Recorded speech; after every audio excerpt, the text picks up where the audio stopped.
Hello everybody, welcome to Film Family. Today we're going to be counting down the top 10 thrillers of the 2010s. In my opinion, the thrillers have probably been the best genre of movies for this decade. That's just my opinion.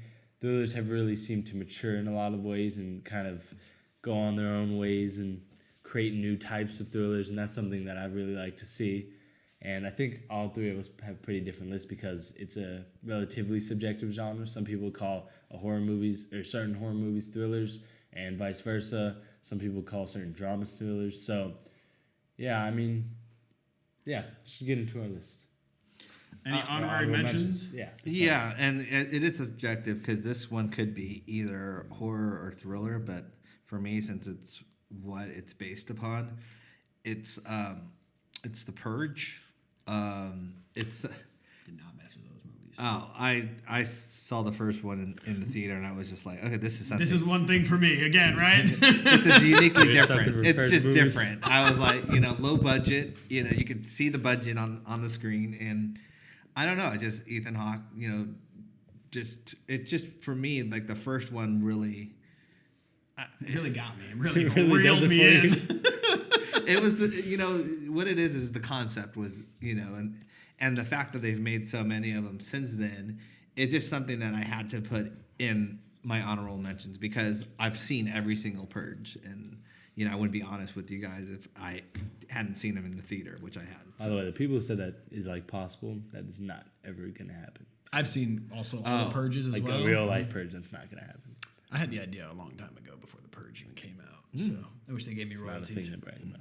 I know it isn't. But any more? No. Honorary mentions? No. I have a few. Yeah. Black Swan. Oh, okay. I've seen this movie a lot. It's not a movie I would encourage to rewatch over and over, but one scene that I will tell you is the nastiest scene I think I've ever seen is when she pulls back that cuticle. That's that's the worst scene.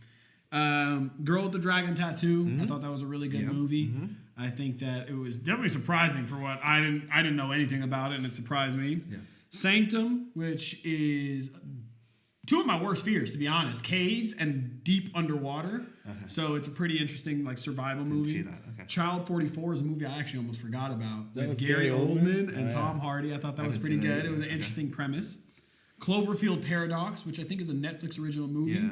I liked it. I thought it was pretty good. It was an interesting story. It had to do with time and space. It was a little confusing. And then finally for me would be Ready or Not and then Knives Out because those were newer movies for me, at least in my generation, and I thought they were noteworthy. Okay. Yeah. Also, I should say that for me, a thriller is any movie where somebody hunts another person if there is a mystery / crime being solved or looking for somebody or just somebody's having a mental or psychological breakdown or just kind of a metamorphosis. Those are my ways that I define a thriller. But my movies are just thrillers. Anyway, I have a few honorable mentions. I have Wind River, Shutter Island, 10 Cloverfield Lane, The Gift, Nightcrawler, and Captain Phillips. All movies that are pretty different, but movies that I really like. And Number 10.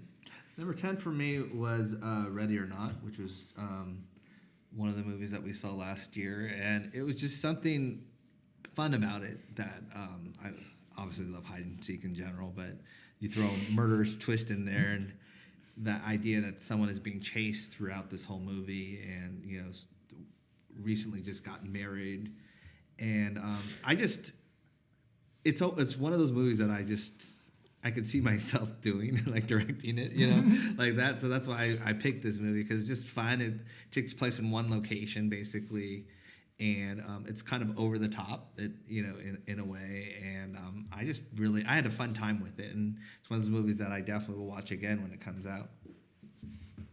All right, I like that movie. I mean, but for me, thriller, I'm going to shock you guys. I want you to watch these movies and be shocked. Yes. So number 10 for me is The Skin I Live In, which is a Spanish film, and it stars Antonio Banderas. Okay. I saw this movie on TV. I didn't see it when it actually first came out, but I don't really know how to explain to you what the plot is about. If you haven't seen it, you should watch it. One thing that I really liked about it is it kind of follows this one story, and then halfway through, you get to see the same story from a completely different perspective, and then it has a weird twist at the end to where you end up putting it together, and it will haunt your mind, actually. So that's my number 10.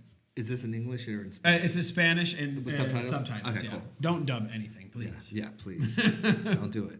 Yeah, David Fincher is a master of the thriller, and I feel like one of his movies that has been a little forgotten is The Girl with the Dragon Tattoo. I definitely don't think this is like David Fincher's best movie or most perfectly crafted movie, but it's still a really interesting movie at times. The way it handles investigation, which is something that has been a through line in almost every David Fincher movie, and the way that it just kind of looks like a David Fincher movie. It's kind of one thing I feel like about this movie that I feel like people don't mention is when people criticize Casino for being so much like Goodfellas, I feel like nobody criticizes this movie for being like Zodiac, but this movie is remarkably similar to Zodiac. It's a good movie to copy, and it's okay to copy yourself, I guess. But I still don't think this is like the strongest David Fincher movie, but there's some things I really like about this movie. It's got some really disturbing stuff in it. In my opinion, this is actually probably the hardest David Fincher movie to watch, and that's compared to Seven, which has some pretty nasty stuff too. This movie just... It's rough. So yeah, it's rough to watch certain scenes. Don't watch the movie with your parents. And I think that there's one scene in particular with Stellan Skarsgård towards the end where he's just talking, and I was just feeling unnerved the whole time. And it's almost gross in a way. And there's other stuff in this movie that's probably even worse than that. But Stellan Skarsgård does an absolutely excellent job at the end of this movie as this big revelation is what he truly is. Daniel Craig and Rooney Mara are both really good, or Rooney Mara. And I think it's just a really interesting movie. Again, it's a movie you watch and it looks like a David Fincher movie, and it is pretty similar to Zodiac, but I think that some of the strengths of this movie sometimes get undervalued by some people, which is some really good direction and sometimes methodical pacing, maybe overly methodical, but it leads to a really interesting climax. I keep saying piggyback, but I guess that's going to be my number. Segue. Yeah, no, that's going to be my number 9 as well. But I saw the original too. I think it's Swedish version of it. But so I had not high expectations, but I had a comparison. You know, when you're like, oh, What'd you like more?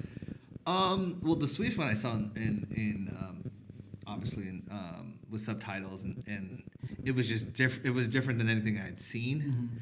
But to be honest, I like David Fincher's directing more in that way, and I don't know if it's his, there's American actors in it, but I kind of leaned more towards this one just because it seemed more familiar to me. Like I felt like I was watching a foreign film, the other one, and this one I felt like I was watching at least something that could be, I mean, not real, in terms of like, felt more Hollywood. More Hollywood production, I would say. It's interesting though, because there's only out of the main cast, one actually American actor. Yeah, it's crazy. Yeah. I know. I just, it's, and yeah, Daniel Craig does an incredible job in it. And this is one of the movies that I actually studied the behind the scenes of, and as well. And it's because I love David Fincher, so I have a sentimental view of it as well in that way. Number 9 for me is a movie that I've actually probably seen the most on this list because the cousins that I live with, we all love this movie a lot, is Shutter Island. And this is like how you are with that loop thing. Yes. It's so cliche, but when you say that they were crazy and then they kind of show you how it was different, that'll get me, But what I like about Shutter Island is they did it in a way that when you rewatch Shutter Island, knowing what you see the background actors and the supporting actors it makes you question. It's like, whoa, that's crazy that they put that in there. So that reveal at the end, and Leonardo DiCaprio, of course, he's just fantastic. Yeah. I really like this movie, and I wish I could put it higher because I have seen it so many times, but there's a lot of better movies on my list. My number 9 is a movie I've probably talked about too many times now. It's Joker. I will defend this movie as a thriller because it is not a drama. Because if Taxi Driver gets called a thriller, this movie's a thriller. And as I was saying, I think a thriller a lot of the times will have an idea of psychological breakdown, and that's what this movie is. It's just Arthur Fleck at a point in his life, sort of like what the narrator says at Fight Club, you met me at a strange time, or whatever he says. And he's just kind of breaking down. And I want to talk about it from the perspective of a thriller, because I think the way this movie builds its protagonist with some of the ideas of the unreliable narrator, which is a big thing in thriller. You see that in a lot of thrillers. And then this idea of his potential adoption that he doesn't know, and how that seeps into his kind of just hatred for his mom that he doesn't really want to admit because she mistreated him. And then there's this whole aspect of a city that he lives in that's kind of crumbling. And then you just see him say, I don't even really care. I'm just going to dress in clown paint and dance around and kill people on talk shows. It's kind of crazy to watch. And the movie's definitely surreal at times. It uses surrealism actually pretty well because people are still arguing, what in the movie was happening and what was imagined and whatnot. But I think just the way this movie handles his breakdown, I don't think this movie's as good as Taxi Driver, but I do think it's unfair to say it's a direct copy like some people have said, because I think this movie has a lot of originality in it. But I just love the way this movie handles, and I love the way this movie uses music to constantly just show how his brain is sort of stretching, and then there's parts where it starts to get louder, and then it's getting worse, his condition and just his mental state in general. So yeah. Okay, well, my next one is Knives Out. And Knives Out, for me, it was interesting because, I tried not to put too many movies from last year in there. Just because it's recent. Yeah, it's recent. And I'm like, okay, is it really something I'm going to remember? Or is it something just because it's recently in my mind? But there's something about mystery/thrillers and, the Agatha Christie? Yeah, I think, vibe to it that I just really enjoy. I love mysteries, and this one had quirkiness to it, and you can definitely see Rian Johnson's directing influence in terms of writing and directing this. And the cast was incredible. I loved the twist, even though I kind of saw it coming a mile away, but it still didn't deter me from loving this movie. And so that would be number 8, right? Yeah, number 8. Yep. So my number 8 is The Gift. I remember watching this movie in theaters, and the plot it's really well written. I think it's well acted. The reason why it's not higher on my list is because I feel that the color scheme and the kind of the way it was shot, it was creepy, but it could have been better to match the story. Mm-hmm. But one of the most memorable things for me is obviously the ending where they kind of leave it on a cliffhanger and you don't know, you know. And to leave a cliffhanger like that it's a pretty heavy cliffhanger to drop in an audience. So that's why it's my number 8. On number 8, I have a movie that I know so many people would argue with me that isn't a thriller, but I will argue that Dunkirk is absolutely a thriller. It is not an action movie, and it's not a drama. It has a constant tension and pace in it about who's going to reach what, if the plane's going to run out of fuel, and it's told in kind of 3 different dynamic stories. And obviously Christopher Nolan as a director just loves playing with time. Every one of his movies has some sort of kind of idea of going against time, or time is on the clock or whatever. But I really do love how this film is executed. I feel like it's by far the least appreciated of Nolan's films. Every other one of his films has so many people online praising how brilliant it is, but I don't think this movie gets enough because of the fact that it doesn't have as much talking. But what he doesn't say explicitly, he shows with the camera. This is one of his best directed movies. I'll probably say it's his top 3 best directed movie. I don't think it's a top 3 favorite of his for me, but I think this movie's really well done. The score's sometimes underrated because it's not as bombastic as other Hans Zimmer scores for Nolan, but it's so intense and it's just so kind of, I'm not going to say unnerving, but it's always making me kind of pay attention to what's happening with each character and then sort of worrying about what happened to the character when I move on to the next story. It's also the most gorgeous Christopher Nolan movie. The cinematography is excellent. Hoyt van Hoytema does a fantastic job, and pretty much everything about this movie I love. When I first saw it, I remember being pretty disappointed because I was just thinking to myself, wow, that wasn't explosions and people running at each other. And I do think this movie was mismarketed, but when you look at what this film actually is and how Christopher Nolan's trying to convey the story, you see something truly brilliant. That is also technically one of the most impressive films of this generation. Nice. My number 7 is Nightcrawler. It's a movie that Jake Gyllenhaal just does an incredible job with. He's so good in that movie. It's so creepy and just, I think when an actor can make you kind of be scared of him in a way, and this is like being an ambulance chaser on steroids in terms of like you manipulating the news to make the news. And it's so creepy. And I think that's another thing that my criteria for a thriller is it has to have a creepiness factor to it. And this movie, I remember seeing this and I was like, wow, this is such a great performance. And the concept of it was captivating. So I definitely would recommend Nightcrawler for anyone. I don't know if everyone's seen it, but it's one of those movies you definitely need to see. But just be prepared. It's kind of unnerving.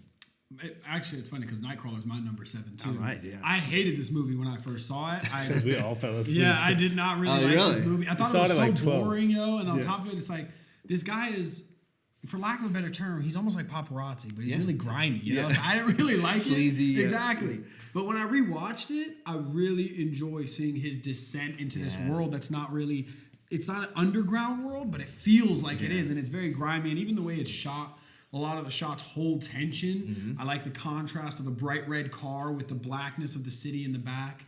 And I think that this is just it's probably the least scary. It's definitely got high stakes and stuff, but it's the least scary of my thrillers. But I think it's such a good movie, and Jake Gyllenhaal's a master in this, and he's just phenomenal.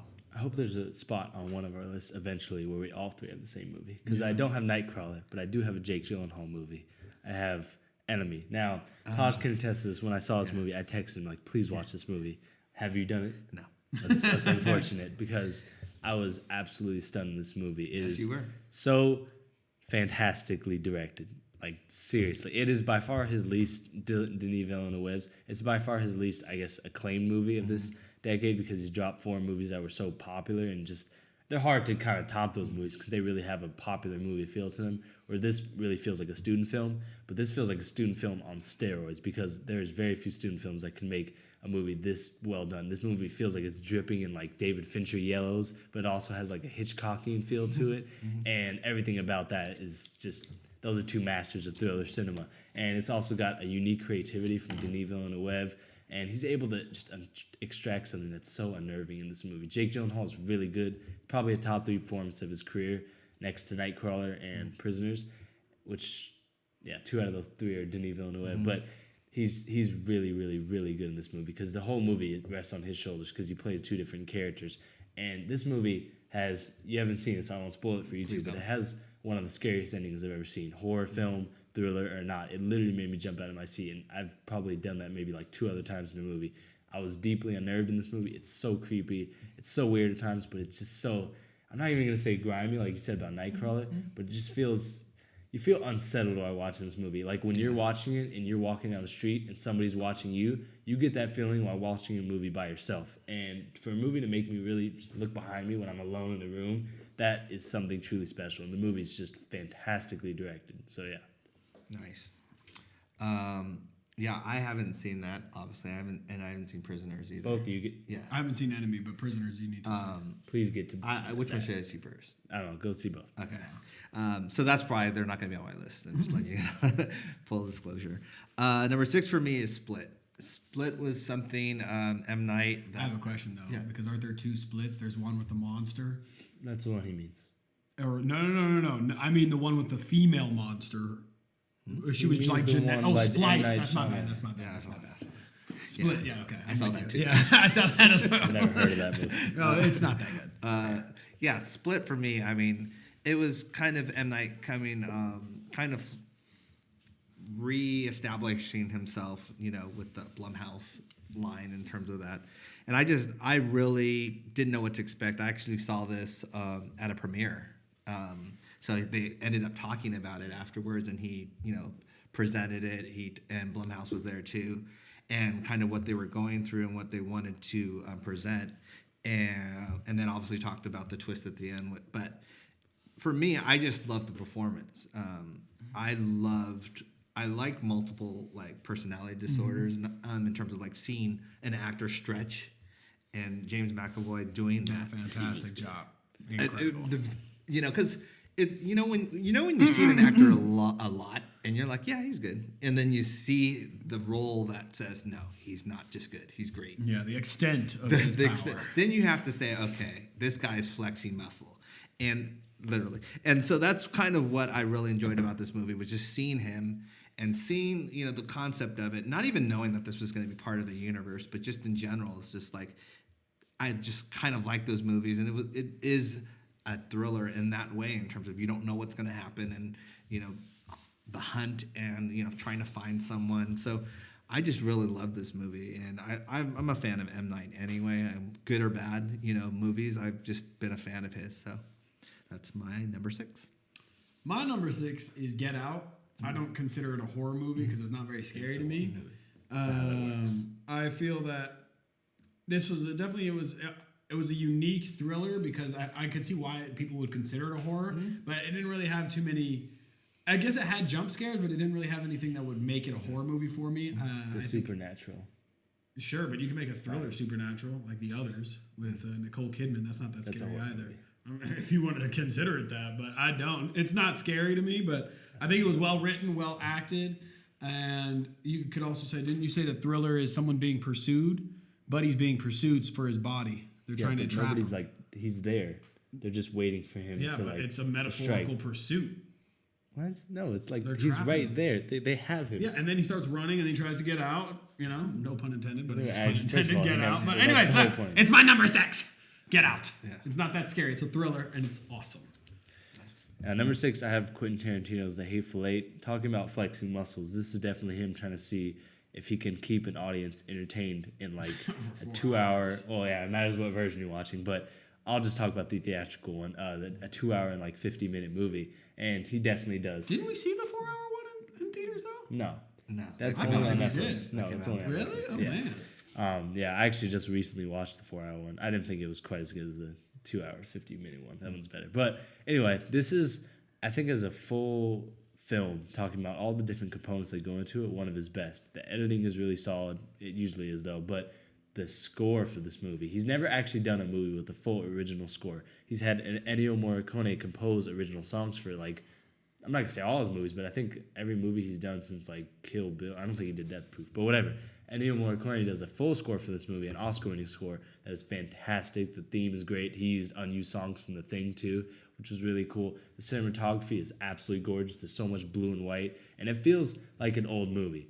Now, it has dialogue that feels like it was written in 2015, which means it's a double kind of time movie. It doesn't really feel dated either way, but he shot it on the Panavision, kind of classic 70mm camera, and it looks gorgeous. This is probably, in my opinion, his best looking movie besides Django. Robert Richardson does a fantastic job. But more than that, the cast in this movie's great. People say this is like a movie they don't like because no character's likable, like how Tarantino always makes a likable character. But I actually disagree, because I think the end of this movie is the most touching scene of his whole career. And for a guy, for all of his strengths, and I do love Tarantino, I don't think he ever makes scenes that feel touching. He doesn't ever really tug at your heartstrings. But every time I watch the end of this movie as Mannix and what's his name?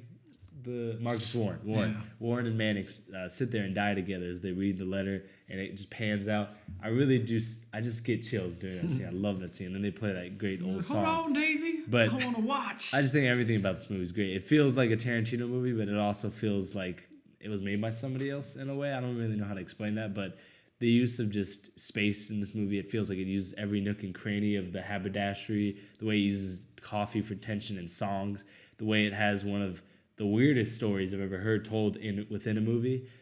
There's a lot to like about this movie, and I really do like it. Nice. My number 5, top 5 now, is a movie that I thought was going to be kind of like, it was a lot different than I thought it was going to be, and that was 10 Cloverfield Lane. It's a movie that I thought I was going to see, Cloverfield, the sequel, and usually when a movie dupes you like that, you kind of are angry, but I actually 47 meters down. I wasn't mad. And that in itself was actually a testament to how good this movie was, and the acting and John Goodman and Mary Elizabeth Winstead. And I had never seen John Goodman in a mean role, in terms of an evil role, and this showed me this man can do it all, like in that way, because I just think of this is the guy, the father from Roseanne, and or Flintstone or Flintstone, it's like, so it's like that for me was like, wow, this guy really has the chops in that way, and it was a captivating story, someone being held against their own will, and you really want to escape with her in that way, but it's just like, at the same time, it's like a masterpiece of just watching actors do what they can do, and with the budget that they're doing it in. And yeah, I got duped, but I didn't care at the end of the day. I was Also, like, one of the best marketed movies of all time. Cloverfield too, though. I mean, the first Cloverfield that was was- very marketable. Like, so whoever's behind those series is, well, besides the Paradox. That you like. Besides the what? Paradox one in terms of marketing. Cloverfield Paradox. Yeah, but like, because I think Doesn't relate. I think the other two were marketed a lot better in that way. Yeah. Go ahead. My number 5 is Gone Girl. Oh yeah. And I think this is a really well done movie. I think it's filmed very nicely. It has there's tension and there's that thriller aspect to it, but also has this very poetic type of aspect in the way the camera shots kind of follow the as the story progresses. And this is also it's an out there story. You know what I mean? It's not something that you could really say you expected happening. And there's a lot of twists, a lot of turns in this plot. If you haven't seen it, I definitely suggest watching it. And as far as rewatchability, I think it's pretty rewatchable. There are other movies on this list that I would prefer to watch over this, and that's why I think they're higher than this, but this is a really good movie. My number 5 is again a movie that some people would argue is not a thriller. Prince actually said it was a drama, but I have The Revenant, which I feel like is a thriller because it's just one big hunt of a movie right after Hugh Glass gets like buried alive, which is I think only like 30 minutes in the movie, maybe 45. He just hunts for I don't even know the guy's name, Tom Hardy, throughout the whole movie. And I know I said in the horror movie video that it will sometimes either be versus the natural or supernatural, and technically this movie is man versus nature, so it would be more of a horror movie, but there's no horror in this movie. It is definitely a thriller in my opinion.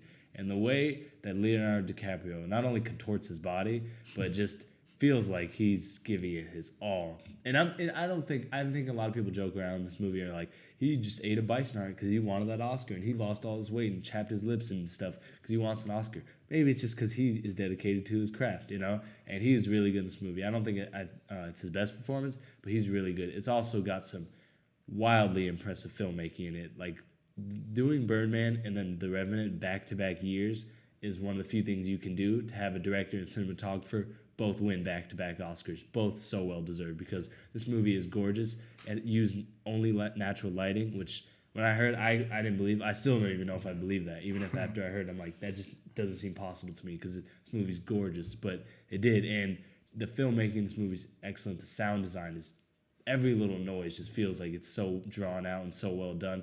The natural aspects of it in terms of how much of a struggle you see Hugh Glass go through, from the cold to the lack of clothes to the fact that he has to cut open animal bodies and falling off of cliffs and getting hit and stabbed and shot and mauled by bears. And you just feel like, I feel bad for this guy. He needs a hug. He needs a meal. He's, to just sit down.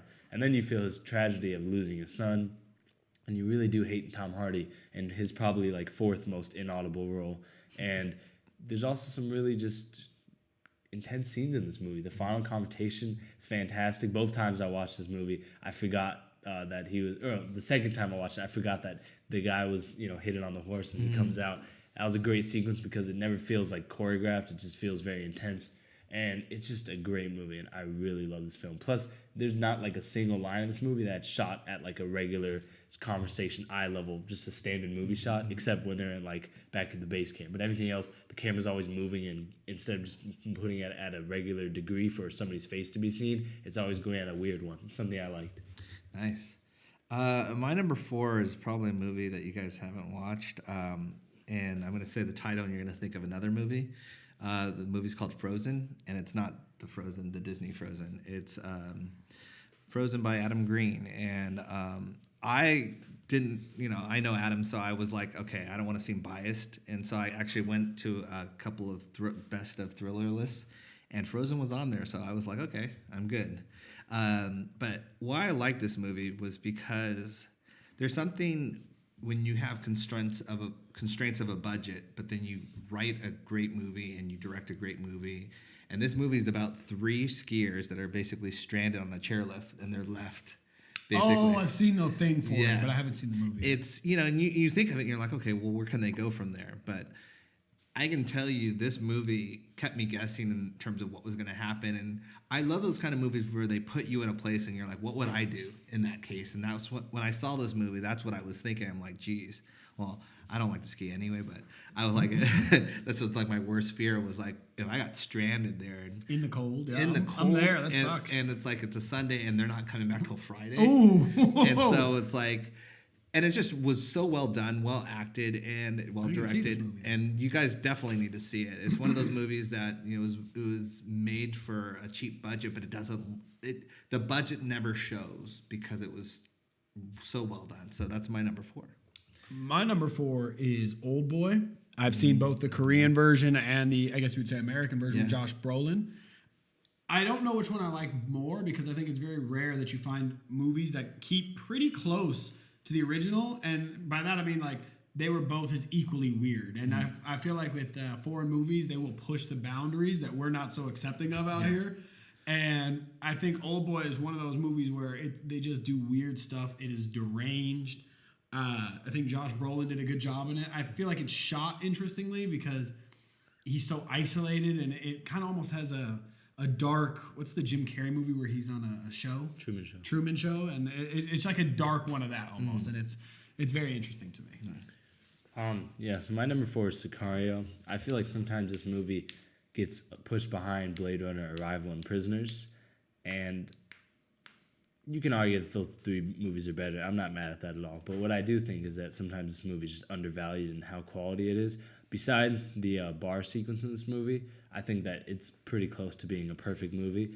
I think that also, let me say this, that I have a personal connection to this movie because I remember watching this movie in theaters and being like mesmerized because by the time you get to the end and what happens there, I was just like, wow, I've never seen a movie like this. And the way this movie depicts governments and the way it shows that sometimes they break the rules that they've set in place to solve their own agendas, which is pretty hypocritical, and the way that they kind of just justify it by saying, oh, we're just helping everybody else. It's interesting just the way this movie explores that and shows some of the professional pressures, both in action and out of it. That's something I really like. But the way it just explores how governments can operate, that I think the only other movie that's really done it that well has been maybe Zero Dark 30, which I haven't seen in a long time, actually. But in the way that it shows that a government really just does certain things to benefit itself, but it says it's trying to benefit people. And that's something that's done so well in this movie in just terms of how it shows that. But also the way that Benicio del Toro in this movie feels like a force of nature. I don't like to label any movie a modern classic, and I don't know if Sicario will be remembered as that, because I don't mean classic in like a subjective way. I mean in how it's generally regarded by just audiences. But I think that in terms of a movie character and a movie scene, the scene where he sits down with the family will be looked at in like 30 years as a classic scene of cinema, because I remember watching it in theaters and just being kind of freaked out because I was like, there's no way he's gonna shoot these kids. And then when he does it, you're like, I can't like this guy anymore, even if they were drugged, he just killed some kids. But then it's like, wow, he had his daughter dropped in like, I think a vat of acid or something.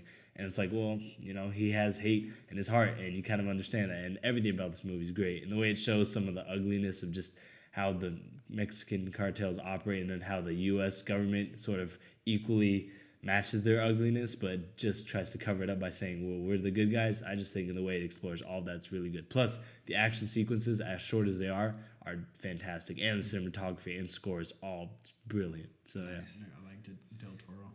Yeah. It's the guy.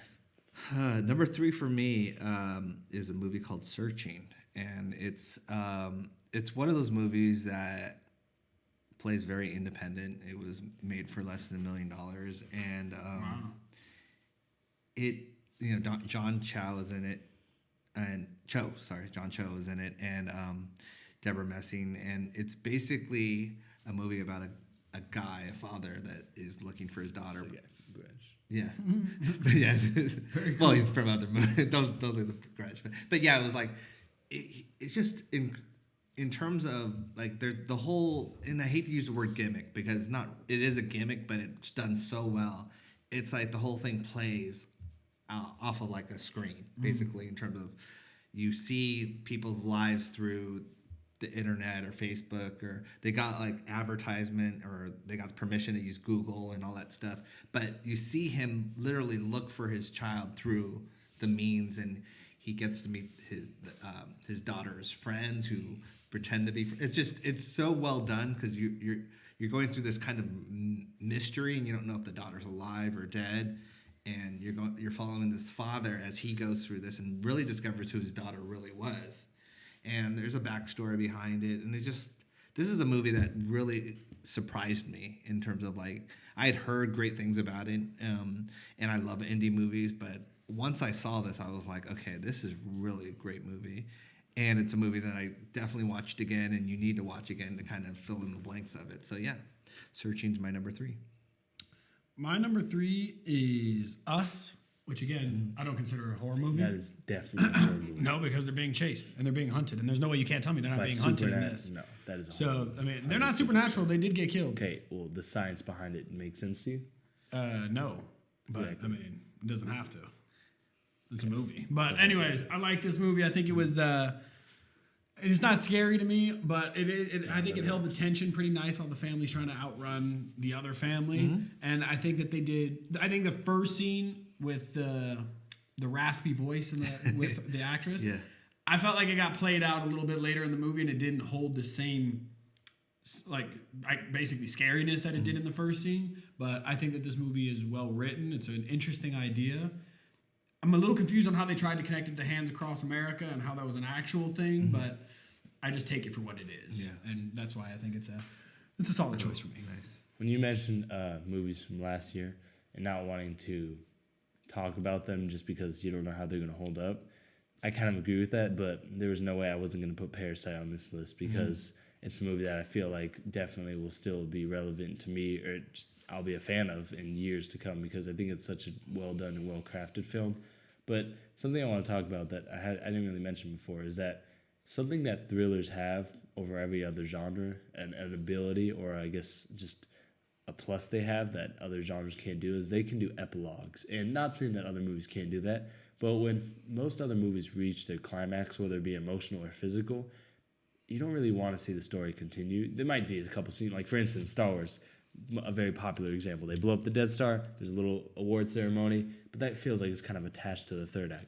Parasite, in the way that it breaks down each act and then feels like it's done and puts scenes after that, could really have failed, but it feels like it's justified, and everything about it feels justified. And that's something that I think most movies can't pull off really well. And before that, the previous 2 hours is all fantastically engaging. It doesn't even feel like a thriller for the first 30 minutes. Yeah. But once you get inside the house and you just start to learn more, every layer you peel back is just fun to watch. It was fun, but also smart, and pretty much everything about this movie is fantastic. So yeah. Cool. I'm curious if our lists are switched. My number 2 is Gone Girl. I really, David Fincher, I love this movie because it was twisted. It was really, it's a really weird movie when you really think about it, and you kind of think about relationships after that, and it's also interesting because you don't really know who to root for at times, because they're both equally in some ways bad. Just one's a murderer and one, the Ben Affleck character doesn't really give you much to go on to root for him in that way, and so I like movies that I don't know what's happening, because there's kind of a mystery aspect to it, but then at the same time there's a twisted, deranged kind of Fatal Attraction vibe to it as well. But I just think in terms of the directing of it and David Fincher's not only work with his movements and all that stuff, but then the actors, but then the color correction and everything, it's one of those movies that I, as time went, I appreciated it more, because I realized there aren't as many good movies like this or great movies like this. Sometimes you take it for granted the year you watch it. You're like, oh, we're going to get a good year. And then as you rewatch it, you're like, okay, this was a really unique movie, and this was very, special in that way. My number 2 is 10 Cloverfield Lane. Mm-hmm. And I really like this movie. I mean, the first Cloverfield, I remember watching it, and I'm not going to say it's a great movie. It's the shaky camera. I'm not a big fan of it, and I think it was way too shaky in that movie. But I did watch it. I watched it multiple times. It's an interesting monster movie. So I went into Cloverfield Lane thinking I was going to be watching something like that. Yep. And it was, the whole time I'm trying to figure out, how does this fit in with that? And at one point I just gave up, and I said, it's not, Yeah. But I really like this movie. I feel that the way it's shot, the music, and even the way John Goodman carries himself in the film all work together to make the audience feel trapped in that basement with, who's the actress' name? Mary Elizabeth Winstead. Yeah. Yes, with her. And I think this movie is it's a fantastic movie that I could really watch over and over again. And you don't know whether to believe him or not. Yeah, and through then whole the thing. ending is like it's also really far out there too. So you just I don't know, you wouldn't expect it from that movie. It's definitely worth a watch. Nice. My number 2 is also Gone Girl. I watched Gone Girl actually super recently in preparation for making these lists. I didn't know too much about it. I knew like she kind of had a hand in her own kidnapping, but I didn't know the details or anything. So I'm not gonna say this movie was spoiled for me. But when I was watching it, I was just utterly mesmerized. Like every new David Fincher movie I watched, each time I watch it, I'm just like, this guy's a master of his craft. Mm-hmm. And some people, give him junk for how long he takes to sometimes shoot or just how many takes he does. But that type of precise craftsmanship makes a movie like Gone Girl. You don't just make a movie like Gone Girl on accident, And that's something I love about this movie. This movie feels like a really interesting, actually, meditation on relationships. And I feel like it's not just modern relationships, though it can be interpreted as that, but also just human connection in general, how people talk to each other, why they should talk to each other. This is basically Marriage Story on like crack, because if you watch Marriage Story and you're like, I think more like meth, yo.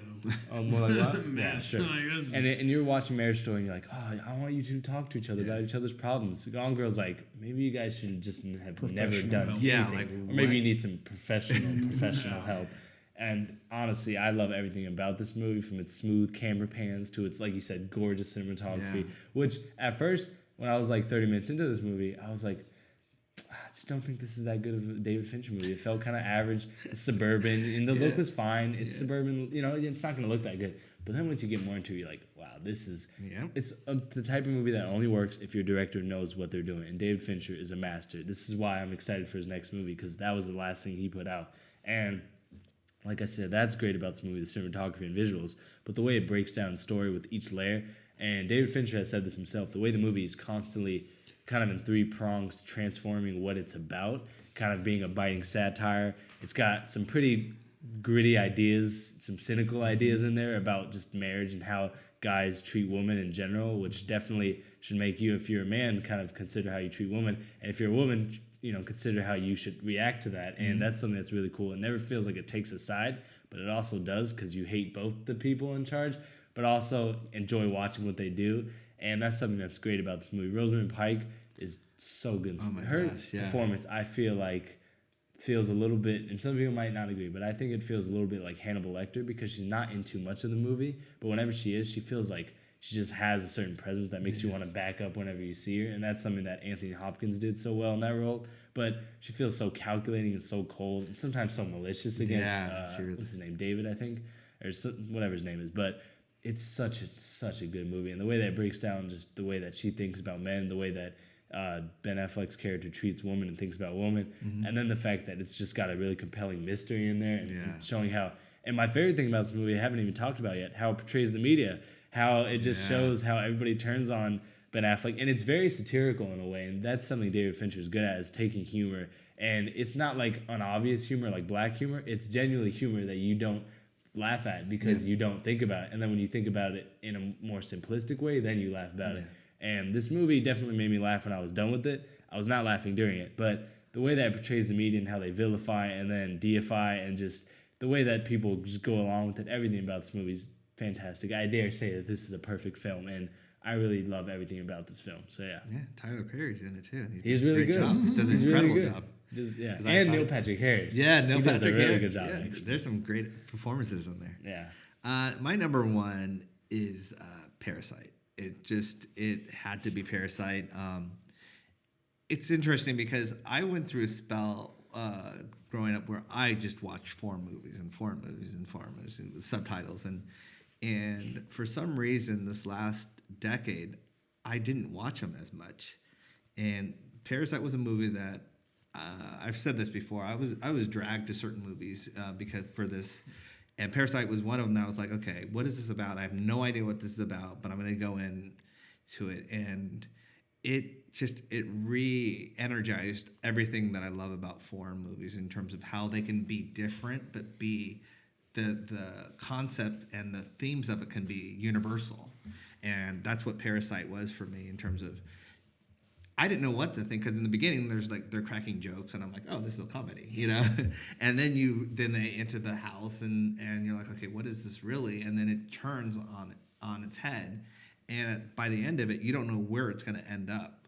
And I just love that kind of aspect of the movie. I love the acting in it. And I just love, you know, it shows what foreign films can be.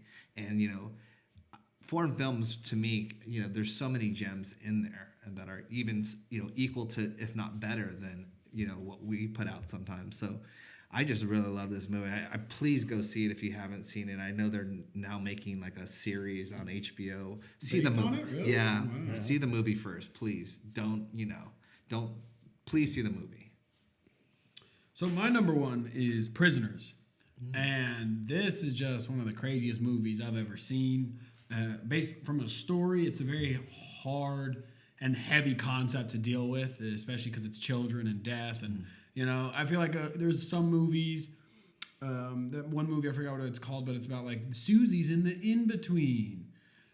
You know what I'm talking about? It doesn't matter. Stranger Things? No, it doesn't matter, but they tried to deal with like this girl who was kind of passed on. This is not even the movie. I really like the movie Prisoners. I think Hugh Jackman was fantastic in it.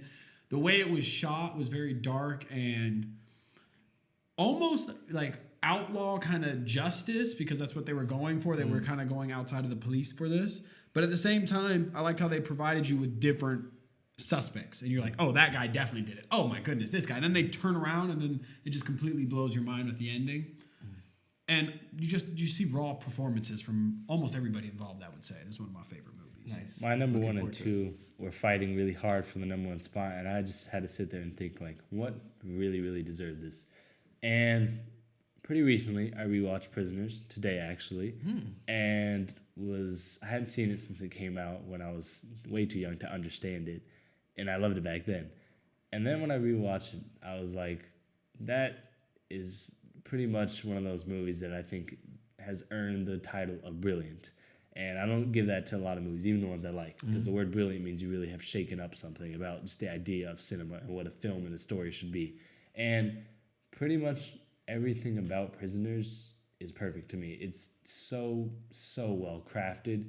It's so well shot. It actually feels, it's interesting because it feels a bit like a David Fincher film. And again, I think Villeneuve takes a lot of inspiration from Fincher. They're two masters of the genre of thriller. But it feels like it's a little quieter at times than a David Fincher film. It feels a little more reflective, but everything about this movie is excellent. Like you said, Hugh Jackman, oh my God. Like, I still think his best performance is individually is him and Logan. It's him and Logan. But in terms of a performance where you just captured a certain anger and a certain nervousness and a certain just uncertainty, if you're going to even see somebody you love again, Hugh Jackman's performance is up there for me, and a performance that really just captures what it feels like to be on edge and to be nervous about something. And he's brilliant in this film. There's so many scenes. I know a lot of people talk about the one scene where he gets in the car, but every scene in this movie, he feels great. Because at the beginning you see him, he seems like a pretty standard dad, and then you see him just spiral down, and he brings back his, he has a lot of animosity, and he brings back his alcohol and the way that Paul Dano gets tortured. And then you find out the twist of the fact that he was actually the kid it was one of the kids who got captured and then has pretty much no way to even be cognitive, just in terms of expressing himself. Like, it was such a fantastic movie. And the way that, oh, are you covering your ears? Spoilers? Oh, sorry. It's okay. I'm not going to mention what happens at the end, but if you've seen the movie, you know. And the way that it twisted that, and then the final minute of this movie and how it portrays the story, it just had my mouth on the floor. And Jake Gyllenhaal is also equally excellent in this movie. This is also a movie that just shows how ugly people can become, and that whenever people are mad and frustrated, they will look for somebody to take it out on. You know, and Hugh Jackman takes it out in a way that's negative and damaging and destructive to his humanity, but the way that it just shows that sometimes anger and frustration can just lead to fear, and that leads to all those, that's what Yoda said actually, but you know, how that leads to a dark path. That all just is on display in this movie, and the way it shows some of the ugliness of people, but also, I mean, I was about to say something positive, but actually, there's nothing really positive in this movie. It's one of the darkest movies I've ever seen, next to probably David Fincher's Seven and David Fincher's Gone Girl, which I just mentioned. But sometimes when a movie's dark and it just feels like it made a point, that's as good as a movie making, you know, a negative story turn positive towards the end. This movie never really turns positive. It kind of ends. But I think this is a truly fantastic film, and it definitely deserves its number one spot. Nice. I'm looking forward to seeing it. Actually. Yeah, please see that. You see that in the other guys. I did see the other guys. Oh, yeah. okay. So We'll this was next on my list. Yeah. So yeah, anyway, if you have a list of your favorite thrillers, let us know down below. If you liked any of our lists, let us know. Like and subscribe. Thanks for watching, and we will see you next time.